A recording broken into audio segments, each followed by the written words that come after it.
Hello and welcome back to WePC.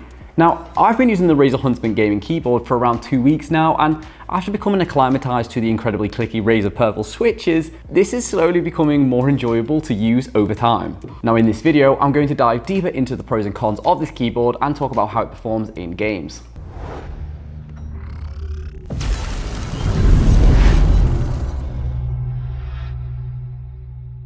The first thing I noticed when removing this from the box was the understated sleek design. Unlike a few Razer products, this all-black keyboard barely features any noticeable branding. In fact, there is just one bit of Razer branding across the whole keyboard, and it's on the top right of the board just here. The glossy keycaps and matte aluminium plate look great straight out of the box, but even more so when the RGB is full blaring. Whilst you can use the function keys to activate the media keys, it would have been nice to see dedicated media keys included, but this is how they get you buying the more premium versions. Its lack of weight is down to being mostly plastic, and while it's robust, it does have a lot of rattle.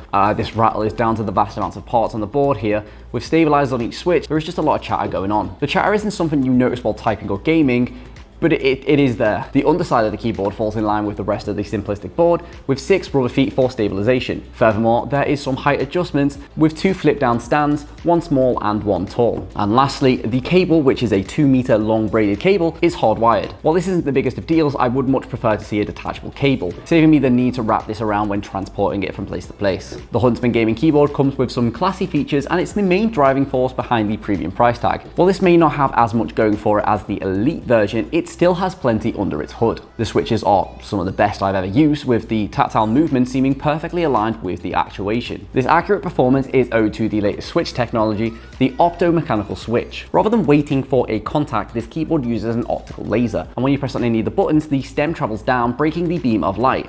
And once it's broken, the switch actuates, registers, and resets at all the same time. The switches featured on this board are the Razer Purple, which are very similar to the greens we have seen on previous boards. These are incredibly clicky, with 2 audible tactile clicks. These responsive switches matches green in terms of actuation too, with 45 grams of force and a 1.5mm distance required to actuate and a travel distance of 3.5mm. We'll do a quick sound test for you now.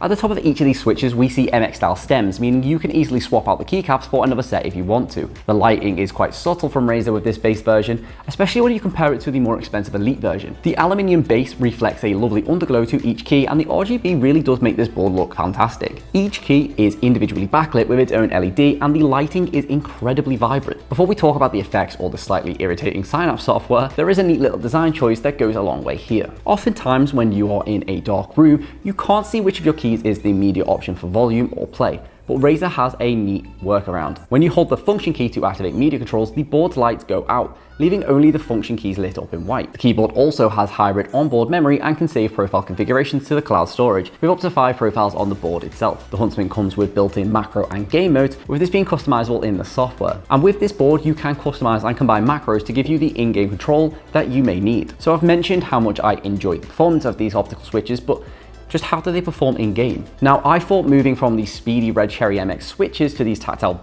blue like Razer Purples would negatively impact my gaming in CSGO, but it actually didn't. In fact, it was quite the opposite, as I had a tactile response to what I was doing, giving me greater confidence when quick switching, moving, or throwing the odd nade.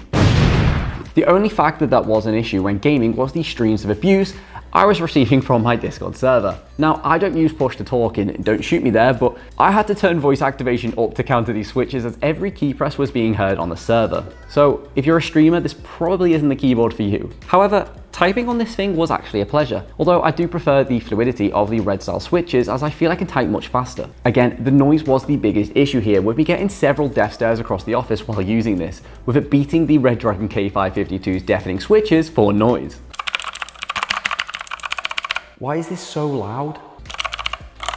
Assuming you are a lover of tactile, clicky switches, there is little to dislike about the Razer Huntsman. As previously mentioned, it would have been good to see a volume bar and some dedicated media keys, but it's not exactly the most important of features, and you can always go for the next one up if you want to. As always, links to this product will be in the description down below for you to go and check out. We do hope you enjoyed the review, and if you did enjoy it, we would love if you could leave a like on the video, subscribe if you're new to the channel, hit the notification bell so you never miss an upload, and we'll see you in the next one.